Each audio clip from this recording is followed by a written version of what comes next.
तो बात करने चल रहे हैं आज हम एक इम्पॉर्टेंट टॉपिक की, जो कक्षा 10 और कक्षा 12, ठीक है, दोनों के लिए रामबाण की तरह हैं।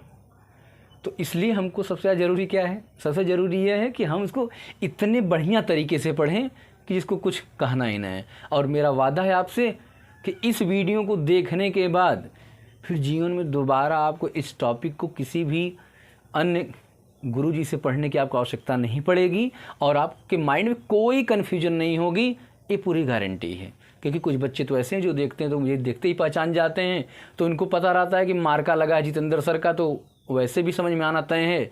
और जो हमारे नए बच्चे हैं वो आज से जितेंद्र सर को समझ लेंगे, जितेंद्र अर्थात मैं। चलो शुरू करते हैं। आओ बेटा विद्युत पे चलते हैं। किस पर चलते हैं? विद्युत पर। बहुत सारे बच्चे कहते सर इनका न्यूमेरिकल नहीं समझ में आता, तो याद रखना हर हाल में न्यूमेरिकल समझ में आएगा, कोई दिक्कत नहीं होने वाली न्यूमेरिकल में। आओ देखते हैं कैसे न्यूमेरिकल समझ में आएगा। समझो, पहले कॉन्सेप्ट समझेंगे फिर न्यूमेरिकल आएगा ना। तो बेटा जब विद्युत की बात करते हैं तो विद्युत है क्या, पहले इधर से चालू करते हैं।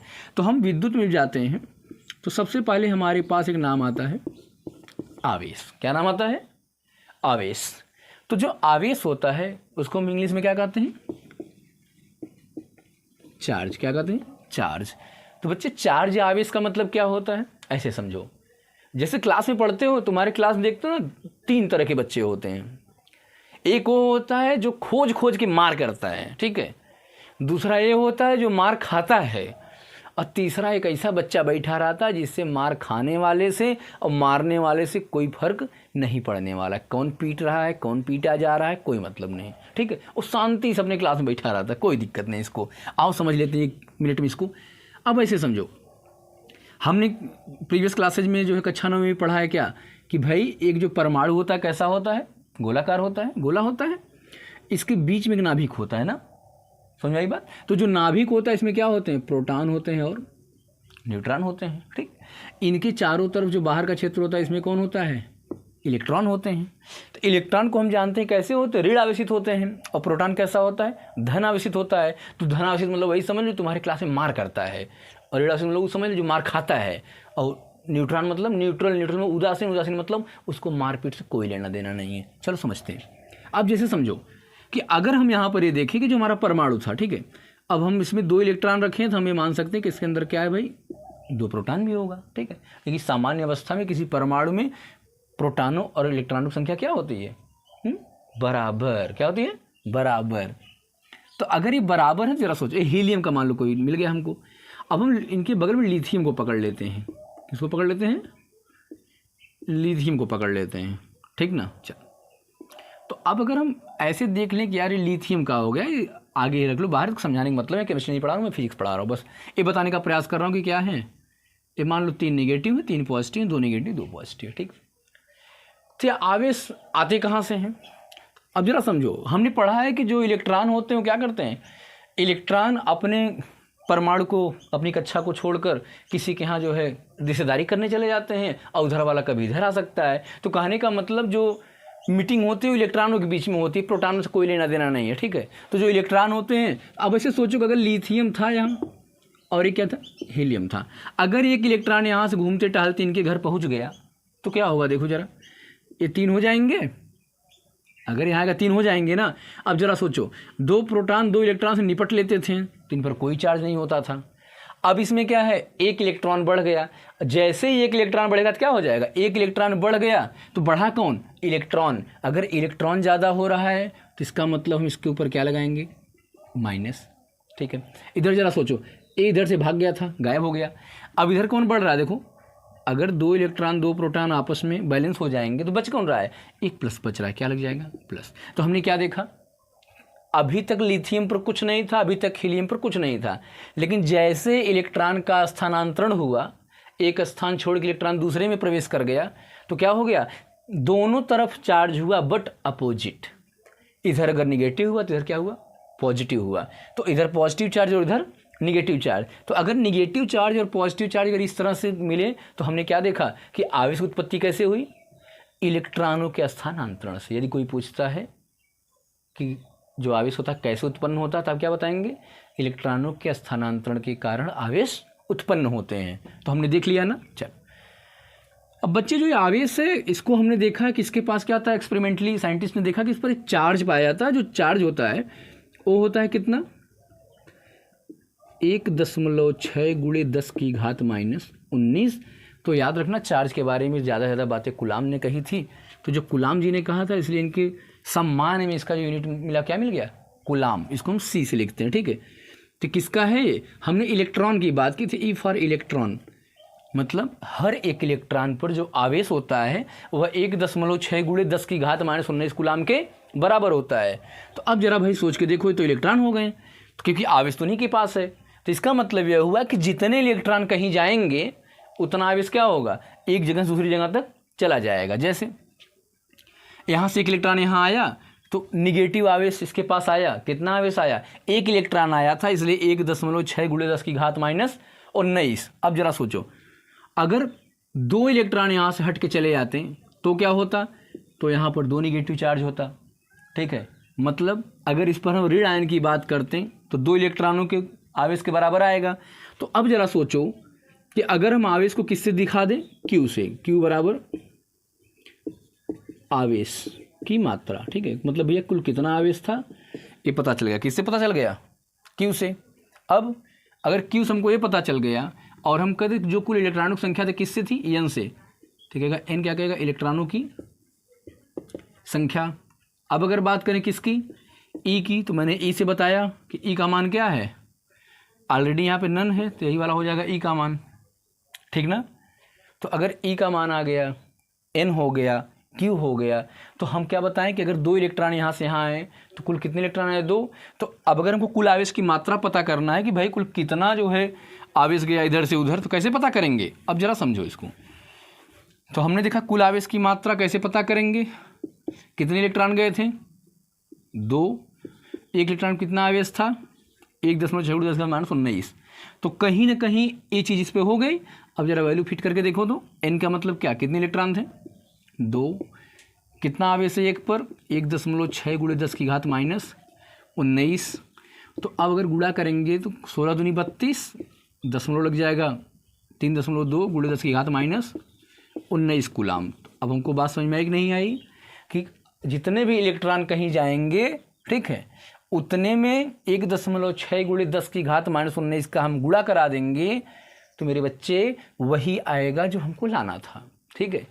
अब इस तरह से कि कुछ भी क्वेश्चन बने, 25 इलेक्ट्रॉन, 20 इलेक्ट्रॉन, कोई ऐसे दे 3.2 गुणे 10 की घात 19 इलेक्ट्रॉन, ये जितनी इलेक्ट्रॉन दी जाएगी किसकी वैल्यू होगी, एन की वैल्यू होगी। किसकी वैल्यू होगी, एन की वैल्यू होगी। ए कभी नहीं बदलता, याद रखना, ई का मान हमेशा वही रहेगा, ठीक है।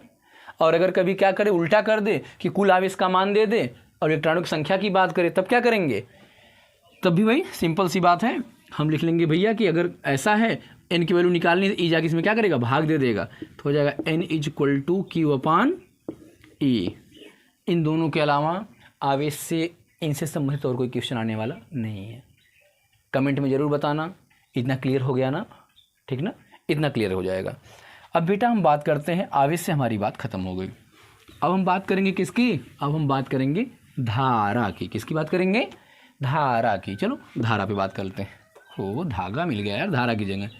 तो अब अगर हम धारा की बात करें, धारा पे हमारे पास क्या क्या मिलेगा, तो धारा क्या होता है, कौन सी धारा, विद्युत धारा। कौन सी धारा, विद्युत धारा। तो विद्युत धारा में क्या क्या चीज़ें मिलने वाली हैं, समझ लो। विद्युत धारा में सीधा सीधा बेटा हमारे पास कॉन्सेप्ट ये है कि धारा वास्तव में कैसे, समझो। अब कोई आवेश क्या कर रहा है, बह रहा है, कोई आवेश क्या कर रहा है, बह रहा है। तो जो आवेश बह रहा है, मान लो यही, अगर ये क्या होता, चालक होता, तो यहाँ कोई हम आवेश रखते हैं और आवेश क्या करता है, यहाँ से कंटिन्यू आवेश इधर से जाता है और इधर से बहता रहता है, इधर से बहता रहता है। तो कितने समय में कितना आवेश बहा, कितने का फ्लो हुआ, बहाव हुआ, इसको हम पहले कैलकुलेट करेंगे। तो इसके आधार पर अगर हम धारा की बात करें तो हम क्या कह सकते हैं कि भैया जो आवेश का प्रवाह हो रहा है उसकी जो दर है, मतलब प्रति सेकंड कितना आवेश बह रहा है, वही क्या होता है, धारा का मान होता है। तो हम इसको लिख सकते हैं क्या कि आवेश प्रवाह की दर को, आवेश प्रवाह की दर को धारा कहते हैं या विद्युत धारा कहते हैं। कोई डाउट तो नहीं है ना, चलो। तो इसने कहा कि विद्युत धारा मतलब आवेश प्रवाह की दर को धारा कहते हैं, विद्युत धारा कहते हैं। It is denoted as I, इसको किससे दिखाते हैं? आई से दिखाते हैं। आई किसको दिखाता है? ये धारा की बात करता है, ठीक है। तो अब हम जरा फार्मूले की डेफिनेशन के हिसाब से अगर चले तो फार्मूला क्या बनेगा जरा सोचो। आई धारा होता है, अभी मैंने पीछे बताया, क्यू क्या होता है? आवेश होता है, ठीक है। टी क्या होता है? समय होता है, हम बहुत पहले जानते हैं, टी फॉर टाइम। तो जरा सोचो फार्मूले डेफिनेशन आप देखो क्या होगा। डेफिनेशन हमारा कह रहा है कि आवेश प्रवाह की दर, तो कक्षा 9 में पढ़े थे ना वेग परिवर्तन की दर। तो एक बात एकदम अच्छे से याद कर लो, अगर कभी किसी भी डेफिनेशन में दर शब्द यूज हो जाया करे तो समझ जाना कि अगर दर शब्द बोला गया है तो बटे में क्या होगा? टी। क्या होगा? टी। तो सिंपल सी बात है, निकालना किसको है? आई को, ठीक है। बटे में कौन लगा? कन्फर्म दर की वजह से टी लग गया, तो ऊपर कौन आएगा? Obviously Q. बात समझ में आई कि नहीं आई? देखो, आवेश प्रवाह की दर मतलब प्रति सेकंड कितना आवेश बह रहा है, उसी का जो प्रवाह की दर उसे क्या कहते हैं? धारा कहते हैं, ठीक ना। ये बेटा हमारा एक फार्मूला हो गया। अब मान लो धारा दिया हो, समय दिया हो, आवेश निकालना तो उल्टा कर लो, टी का मल्टीप्लाई करा लो तो हो जाएगा टी बराबर, तो हो जाएगा आई टी बराबर क्यू। हम इसको आगे पीछे कर सकते हैं कि क्यू बराबर आई टी। कोई डाउट है इसमें? डाउट होने की कोई बात ही नहीं है, पक्का ना। चलो, ये तो हो गई बात। अब हम इसके बाद इनकी बात कर लेते हैं, किसकी? तो हम यहीं पर इनकी बात कर लेते हैं, इनके मात्रक की। तो चलो इनको मात्रक की बात करते हैं। मात्रक इनका कैसे लिखेंगे बेटा? तो अब जरा सोचो, आई बराबर क्यू बटे टी। क्यू मतलब क्या होता है? क्या होता है? कूलाम। और टी मतलब क्या होता है? सेकंड। तो अब जरा सोचो क्या है? कूलाम प्रति सेकंड। कूलाम मतलब सी से प्रति सेकंड। देखो बटे में जब कोई चीज़ होती है इसको हम इनवर्स में लिख लेते हैं, प्रति सेकंड। तो क्या? कूलाम प्रति सेकंड। लेकिन आप लोगों ने पढ़ा भी होगा, सुना भी होगा, नहीं पढ़ा सुना जान जाइए कि दरअसल धारा की बात जिसने किया था उनका नाम था एम्पियर। तो इनके सम्मान में इसका जो एसआई मात्रक रखा गया, क्या रख दिया गया? एम्पियर। तो अब अगर एम्पियर की बात करें, ठीक है, किसकी बात करें? एम्पियर की बात करें तो एम्पियर बराबर क्या हो जाएगा? कूलाम प्रति सेकेंड। बात समझ में आई? तो जो बच्चे देख रहे हो जान जाएं कि अगर कभी ऑप्शनल क्वेश्चन मतलब बहुविकल्पी में पूछ दिया जाता है धारा का मात्रक है, तो पता चला हमको क्या याद रहता है? बहुत आसानी से एम्पियर। लेकिन अब हमको तो एम्पियर याद है, लेकिन हो सकता है कि आपके क्या कर दिया जाए, आपके एग्जाम में कूलाम प्रति सेकंड लिख दिया जाए, तो भी किसका मात्रक है? धारा का मात्रक है। कोई दिक्कत तो नहीं है ना? चल, तो बेटा कूलाम प्रति सेकंड बोलना चाहे एम्पियर बोलना, दोनों किसके मात्रक हैं? धारा के मात्रक हैं। आओ भैया, अब धारा से हमारा लेना देना खत्म। अब जरा हम इलेक्ट्रॉनों की संख्या और धारा के बीच संबंध दिखा देते हैं। हमने ये देखा कि अगर हमारे पास आवेश दिया तो इलेक्ट्रॉनों की संख्या बता सकते हैं, इलेक्ट्रॉनों की संख्या के बारे में अगर बात किया गया तो आवेश बता सकते हैं, ठीक है। धारा दिया हो, टाइम दिया हो तो आवेश बता सकते हैं, आवेश दिया है, टाइम दिया है, धारा बता सकते हैं। बात समझ में आई नहीं? तो अलग अलग तो हो गया। अब जरा अगर हम ये देखें कि इलेक्ट्रॉनों की संख्या का धारा के साथ अगर हम जुड़ाव कराएं तब क्या होगा इनका संबंध। देखो तो हमने क्या पढ़ा है, हमने एक पढ़ा फार्मूला Q बराबर N गुणे E, दूसरा हम लोगों ने पढ़ा Q बराबर I गुणे T। तो अब जरा अगर दोनों को हम एक एक समीकरण बना दें, समीकरण 1 और समीकरण 2, तो भैया जब तुलना करेंगे तो क्या होगा बच्चा? जब तुलना करेंगे अगर Q बराबर N गुणे E तो Q बराबर I गुणे T, दोनों वही है ना। तो अगर ये दोनों आपस में बराबर होंगे, ठीक है, तो जरा सोच के देखिए क्या होगा। तो अगर हम इनका तुलना करें या समीकरण 1 से Q का मान समीकरण 2 में रख दें तो क्या हो जाएगा? Q की जगह, इसका मतलब है कि ए वाला पक्ष भी इसके बराबर है, तो N गुणे E बराबर I गुणे T, ठीक। अब हमको I निकालना, N निकालना, चाहे जो निकालना, अगर हमको N निकालना हुआ तो हम लिखेंगे I गुणे T बटे E, ठीक। लेकिन अगर हमको I निकालना हुआ तब क्या करेंगे? I बराबर N गुणे E बटे T। बात समझ में आई कि नहीं आई? तो क्वेश्चन हमारा NIT और E से भी सॉल्व हो सकता है, क्वेश्चन हमारा I equal to N into E upon T से भी हो सकता है, ठीक है, कोई डाउट तो नहीं है। चलो एक क्वेश्चन इस पर लगा देते हैं ना, तब इसके बाद आज का सेशन इस पर ख़त्म करेंगे। फार्मूला नोट है ना, सब लोग नोट कर लो। आओ फार्मूला नीचे लिखा है, देखते हैं। मान लो ऐसे लिख दिया गया कि भाई किसी चालक से 2 गुणे 10 की घात 18 इलेक्ट्रॉन क्या हो रहे हैं? प्रवाहित हो रहे हैं, ठीक। कितने समय तक? बोल दिया 5 मिनट तक, कितना मिनट तक, 5 मिनट्स, ठीक है। अगर ये 5 मिनट तक की बात कर लिए तो क्या हो जाएगा, अगर 5 मिनट तक धारा बह रही है तो हमारे पास टी हो गया, एन हो गया, ठीक है। अभी हमसे क्या कहा कि भाई इतनी चीज़ हमारे पास आ गई, अब हमसे निकलवाना क्या चाहता है, अभी हमसे पूछ रहा है बताओ आई कितना होगा। मतलब अगर 5 मिनट में 2 × 10⁻18 इलेक्ट्रॉन क्या किए, ट्रांसफ़र हो गए एक से दूसरे में, तो पूछ रहा कितना धारा प्रवाहित हुआ। चलो चेक कर लेते हैं, कैसे चेक करना है, फार्मूले बातें हैं। तो ई हमारे पास हमेशा पता रहता है 1.6 × 10⁻19, ठीक। तो अब अगर इन दोनों की हम बात करें तो इन दोनों में क्या होगा, इन दोनों में हमको यही देखने को मिलेगा, हमको आई निकालना है तो सिंपल सी बात है, हम इस वाले फार्मूले फॉलो करेंगे, ऊपर वाले से कोई मतलब नहीं है, ठीक। तो आई बराबर अगर एन इंटू ई अपन टी है तो आई बराबर एन कितना हमारे पास 2 × 10⁻18, ई कितना है 1.6 × 10⁻19 और टी कितना है 5 मिनट। तो भैया मिनट को पहले सेकंड में बदलेंगे, याद रखना, क्योंकि हमारी सारी बात सेकंड में चल रही है इसके SI यूनिट में। तो 5 × 60, क्योंकि 1 मिनट में 60 सेकंड, तो 5 मिनट में 60 × 5 गुणा कर लो भैया, 60 × 5 300, 16 दूनी 32, 18 19, 10⁻−1, ठीक। अब 10⁻−1 है 300 है, तो हो जाएगा। अब इनको ज़रा ऊपर अगर लेके चलें, क्योंकि नीचे शायद आप लोग दिखाई नहीं देगा, तो अगर ऊपर लेके चले तो क्या होगा, घट गया यहाँ पे इतना आ गया, इनका गुणा करा देंगे तो हो जाएगा 0.32। अगर दशमलव इधर से इधर आया, दशमलव का इधर से इधर आया तो क्या हो जाएगा, अगर दशमलव इधर सॉरी माइनस अगर हटा दशमलव इधर से इधर आ गया तो अब क्या होगा, बटे 300 इसको क्या लिख सकते हैं हम, इसको हम लिख सकते हैं 3 × 10⁻2 और ऊपर 0.32, ठीक है, ये अलग है। तो अगर इनको ऊपर ले चलें तो 10⁻2 ऊपर जाएगा तो माइनस में हो जाएगा, तो हो जाएगा 0.32 बटे 3 और 10⁻2, 3 से भाग दे दीजिए, कितना जाएगा, दशमलव लगेगा, ठीक है। 3 पे पहुँचेंगे, 3 के 3 कट गया, कितना बचा, 2 बचा, पढ़ा नहीं जाएगा, 0 पढ़ाएंगे फिर दशमलव आएगा, 3 × 6 18, लगभग 0.106 और 10⁻−2। तो यहाँ से हमने क्या देखा कि अगर पॉइंट इधर ले जाएंगे तो हो जाएगा 1.06 इंटू ये इधर से अगर इधर गया तो इसका मतलब क्या हो गया 10⁻−1 एम्पियर। या तो ऐसा लिख दें या फिर वही है कि अगर हटा देंगे तो पॉइंट क्या आ जाएगा, फिर से आगे ही आ जाएगा। बात समझ में आई, ये हमारे पास हो गया इनका आंसर, ठीक ना। देखो दशमलव जब इधर चले जाते हैं पावर किसमें बढ़ती है, प्लस में, तो -2 + 1 = -1, इतना एम्पियर हमारा आंसर आएगा। बात समझ में आई, गुड। या फिर मैंने कहा अगर दशमलव भी आंसर लाना है तो दशमलव ही बढ़ के क्या हो जाएगा, इधर देखो 2 अंक था, हमने इधर लाया 1 अंक हो गया। अब अगर 1 अंक है इसको ट्रांसफर इधर चला जाएगा, ठीक ना, कोई दिक्कत तो नहीं। एम स्टैंडर्ड फॉर्म में लिखने के लिए ऐसा कर लिए, मिटा दें, ठीक। तो इस तरह से हमारा कोई भी क्वेश्चन हो सकता है जो धारा से इलेक्ट्रॉनों की संख्या तक, इलेक्ट्रॉनों की संख्या से धारा तक, ऐसे ही चलता रहेगा। यहाँ तक कोई डाउट हो तो पूछ लीजिए कमेंट में।